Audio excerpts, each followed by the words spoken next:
Hey, welcome to the Nerdatorium. Tejas, I have a question for you. Hit me. How does a bastard, orphan, son of a whore musical become the coolest thing ever? 9 years running. I think I think it's because it's so good. It's so good. It's as simple as that. You just have to make something timeless and classic, and that's it. Boom, content problem solved. You know what I mean? Oh, Lord. Yeah. Yeah. So Lin-Manuel Miranda's Hamilton, a piece of content that he made, like you said, 9 years ago, still ever present and still doing well. And we're going to talk about it 9 years later on. All right, let's do it. Hamilton, go. Well, obviously the musical is out now on Hotstar and it's amazing and everyone's seen it. And you don't need us to tell you how good it is, though we will in extensive detail.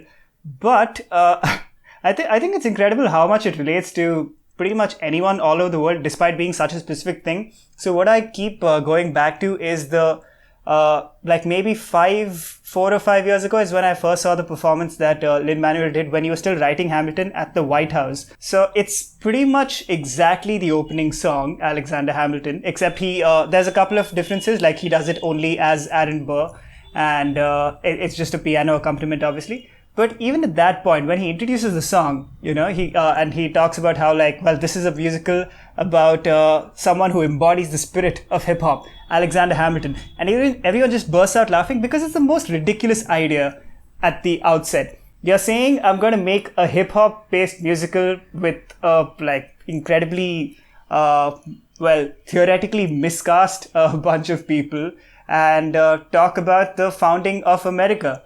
It's weird. It's just the most bizarre thing. Nobody takes it seriously, including himself. And yet, by the end of it, you're moved. And that, like, in the space of those 2.5 minutes, I was like, wait, is this actually happening? Does this make sense? And it kind of does. So, like, he finishes that song, does, like, a mic drop moment and walks off. And everyone just, like, gives him a standing ovation. Like, Obama stands up and goes like, holy crap, I've seen something magical. Everyone knew it in that moment. And here we are 11 years later, watching it on Disney Plus Hotstar. It's become content now. That moving, emotional moment I felt. I think I heard the album first after it like started like blowing up. I heard the album, obviously the OBC cast recording was incredible. And then, we have done what we've always done, which is kind of find bootlegs online to kind of see what it looks like, how they actually kind of doing this, who are the characters, and things like that. And it just never fails to not impress in every iteration. Like straight from the mixtape version to when they were workshopping it, there's some like bootlegs of that. When they started adding characters and cast members and things like that, to some of the previews which are there, and then now finally to the Hotstar version, the Disney Plus version which we've seen, it's still it's just always impressing. It's like always making it better and better and better. And I mean, the first thought I always had is this, like, that idea that some history teacher or some teacher in class, had to make his class more exciting, so he did it in rap. It's basically it's a dangerous mind situation. Yeah, exactly. It's the ultimate version of that. Of like a guy going like, oh, how do I make history interesting? But of course, that's not the case. He does say that, hip hop embodies like the entire kind of spirit of the musical. And that's like, it's there. It's because it's about debate. It's about like, characters that use discourse to kind of tell their stories. And I think it's important to note that it's not really a retelling of anything. It's just like a brand new character who has kind of been underplayed in historical context. So it's like a new character. So you're kind of introduced to American history. Obviously using George Washington and Thomas Jefferson as like kind of like supporting characters, but the lead character is somebody like I definitely had not heard of until the musical happened. Not particularly. Yeah. So I think that's what's amazing about it. And yeah, man, what to even say? It's just it's I'm so glad, like I was telling you this like the other day, I was just like, I'm so glad that we have been able to witness like one of the most formidable pieces of art ever created in like the 21st century. And I think that's just like, I mean, it's like when you see it, you're just like, this is one of the best things that has ever been made. As a whole, the sum of its parts is much greater, and it simply becomes undeniable. Like it's one of those things where when you hear the concept of it, when you hear it's literally, it's not the best selling points individually, but when you watch it or when you hear the music, there's no denying the fact that you're witnessing something amazing. And that's what I think also gives it its staying power. Like when Hamilton finally dropped now, we've been following it for years at this point, right? And I still have a Google Drive link of H1 and H2 for those who are interested of a bootleg version of Hamilton. Nice. Where at one point, one of the cast members looks right into camera and I feel it. But so in spite of that, and in spite of not having been particularly into Hamilton right now, like I haven't listened back to it in at least a year or so. Yeah. And yet, as soon as I started watching it, I was back in. That's how good it was.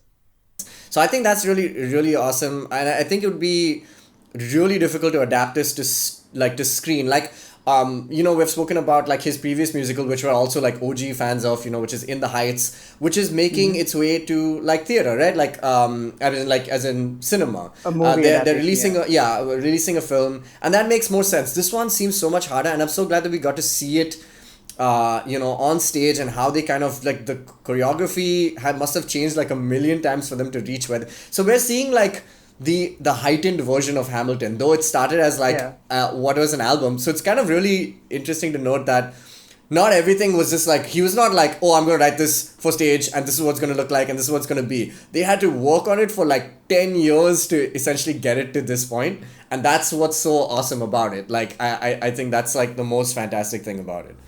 All right, so that brings me to the musical itself. What do you think of this filmed version of it? So we're obviously familiar with the cast album most of all, and the bootleg versions and the little snippets we've seen like from the Tonys or from like the ABC documentary or whatever. Right. So what stands out to you about this version? Like what was your reaction? I think, hearing the album, you don't really get to kind of empathize with some of the other characters. Like this time, the most, like I think my favorite character is Aaron Burr.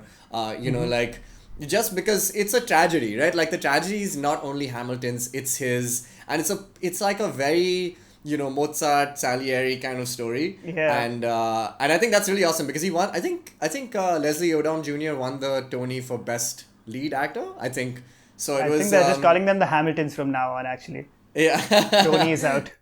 And they've obviously shot it like twice, like one with the audience and then one so that they can get the close-ups on stage. Yeah. And so you get to see like, over-the-shoulder shots. You get to see like, like perspective, right? Like, which you don't usually get obviously on stage because you have just one angle. And so definitely for him, like, Wait For It is, I think, one of my favorite songs, like in the... So well done. Like, because it was, before it wasn't like as strong for me.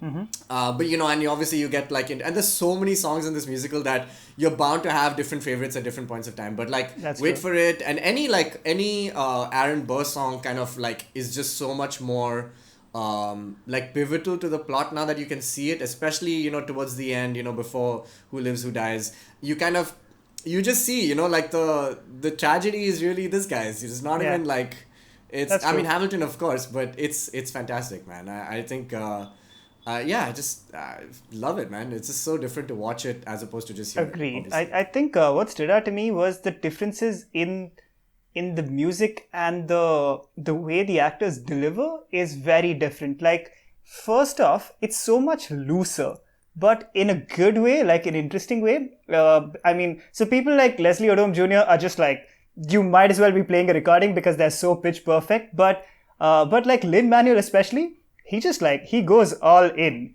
So like there are points where his voice is cracking and he's like super pitchy, but it works because like you're feeling that emotion. And obviously on the cast recording, those sort of rough edges get smoothened out. So it feels a little more electric to watch that happen. Like they're not always on the beat. They kind of like go in and out a little bit. Daveed Diggs especially, on the album, he's got like yeah, for sure. He's got that machine gun like on the beat delivery, but here he kind of like plays around with the beat, which is like just so good. He said like in so many different interviews that he's like, I'm not a singer, actually I'm a freestyler, I'm a hip hop guy, and and like the director, I think, was just like, don't try and sing the songs, don't sing it ever, just say it, like just kind of try and speak it. and you can tell that that's so much more present here in the cast, like the actual video recording of it. So I think that's really cool, man. The choreography, dude, just the rotating stage,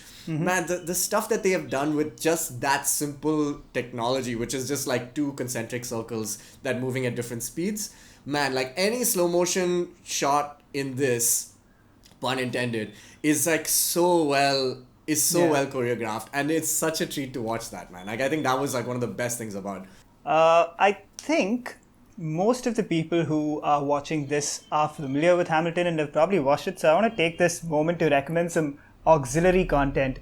So first off, the Hamilton Mixtape, which was put out maybe a year or a couple of years after the musical first came out, so maybe around 2017, I forget.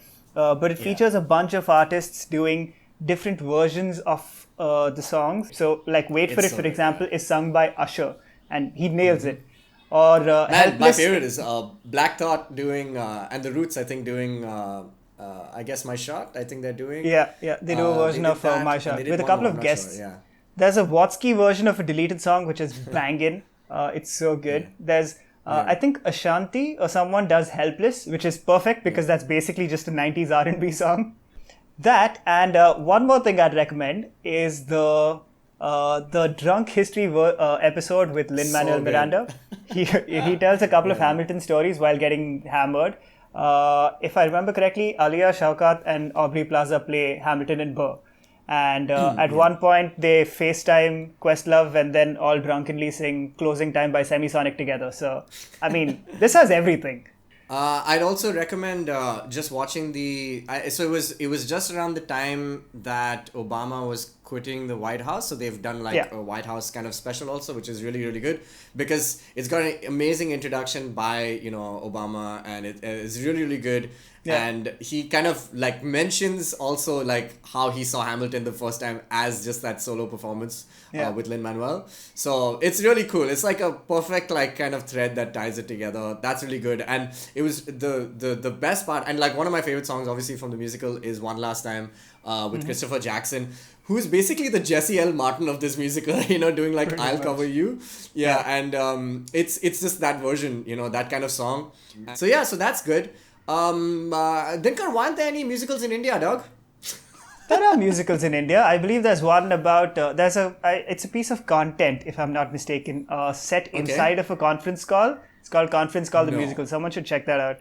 It's, that's so weird. It would just be like people in like boxes talking to each other like from their rooms. That's the amazing thing. That's that's the stupidest form of content I've ever thought of.